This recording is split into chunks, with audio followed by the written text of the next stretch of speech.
Hay películas en las que un negociador entra en la mente de un delincuente. Otras en las que un delincuente va siempre un paso por delante del negociador y de la policía.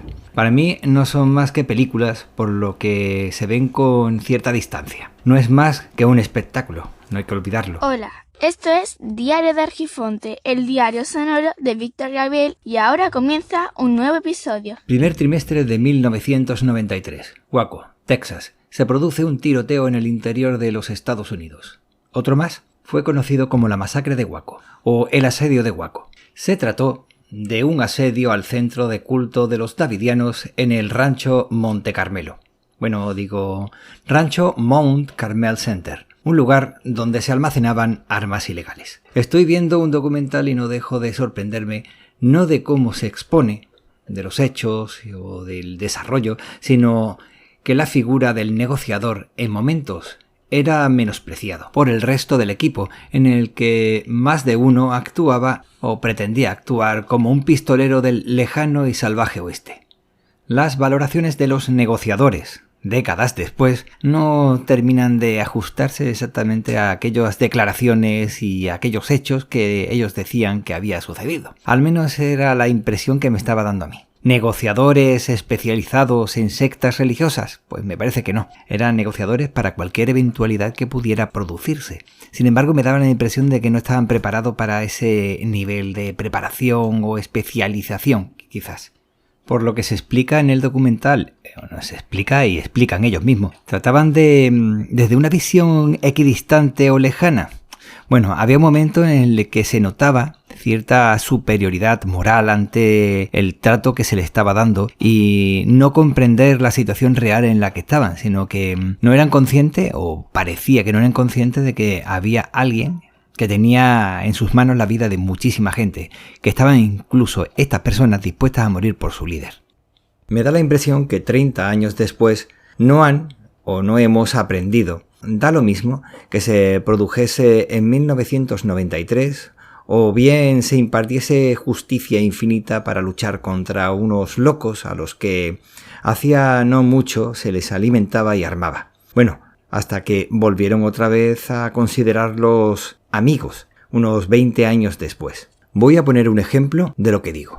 El rancho Mount Carmel Center se encuentra casi en las mismas coordenadas del Monte Carmelo en Israel, es decir, casi a la misma latitud norte, casi el mismo valor de longitud, pero en lugar de el este, en el oeste. Pero, ¿por qué tiene importancia el nombre? Este tipo de personas buscan trascendencia en lo ritual, místico, leyenda, normalmente todo vacío, porque se queda en la cascarilla. No es así para los seguidores, que ven en él o en ella esa profundidad que ellos necesitan.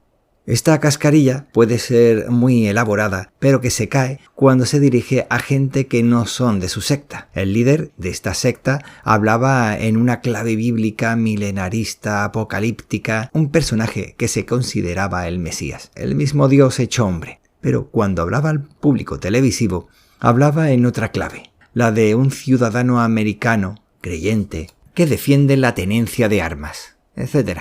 Sabiendo esto, y que el rancho estaba donde estaba, y se le puso el nombre que se le puso, habría que preguntarse la importancia de este. El Monte Carmelo se le puede conocer como el viñedo de Dios, es decir, como la fertilidad, y puede que dentro de esa cabeza trastornada consideraba lógico que se acostara con todas las féminas del lugar, independientemente de su edad.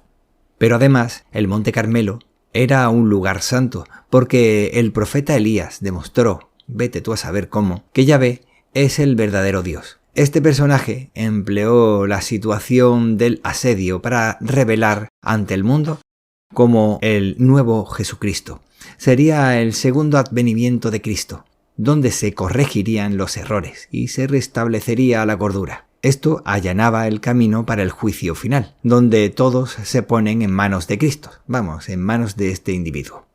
Un juicio final que llegó para sus seguidores, en el que luchaban los buenos contra los malos, los hijos de Dios contra los demonios, o bien una secta destructiva contra la ATF, el FBI y el ejército estadounidense, que actuaba como unos matones.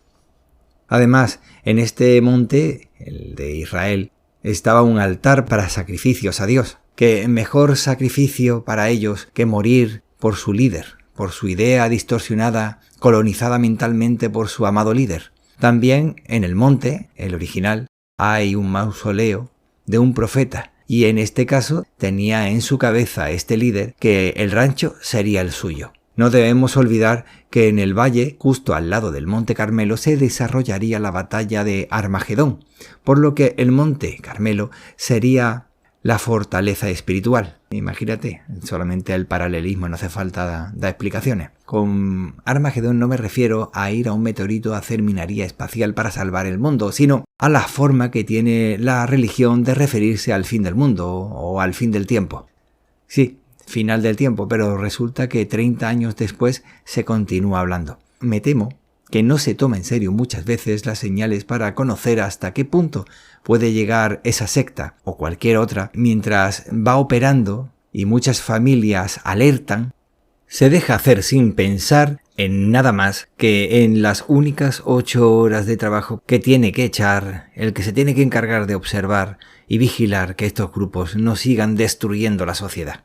Otra de las cosas que no termino de entender es cómo es posible que, habiendo tanta tecnología que ya en esa época existía, se permitiera transmitir esa información que ellos querían. Es decir, llegar a conseguir esa revelación al mundo de que él era el Mesías. ¿Cómo es posible que no se cortaran las comunicaciones y se retransmitiera de forma figurada solamente en esa pequeña zona el comunicado? Evitando que otras personas con sentimientos de vacío, con necesidades de buscar algo profundo o trascendente en su vida, pudieran escucharlo y unirse a ese grupo. Lo que no entiendo es cómo no se hizo eso. Y así un montón de etcéteras que podríamos sumar y que parece que no terminamos de aprender, de entender. Y de hecho es que no somos capaces ni de entender al vecino o incluso a un familiar que tenemos cercano y que mejor reírse y decir que está loco o que tiene una tara en lugar de preguntarle qué le pasa e intentar que se sienta cercano, así evitando que venga cualquier usurero espiritual a destrozarle la vida. Bueno, y con esto ya se ha terminado. Espero que nos podamos escuchar pronto. Cuídate mucho para cuidar a los demás. Espero que te haya gustado este episodio y si es así, que lo puedas compartir con tus amigos. Puedes aprovechar también y si no te ha gustado lo comparte con tus enemigos y recuerda que el tiempo corre, vuela, así que apresúrate despacio. Hasta luego.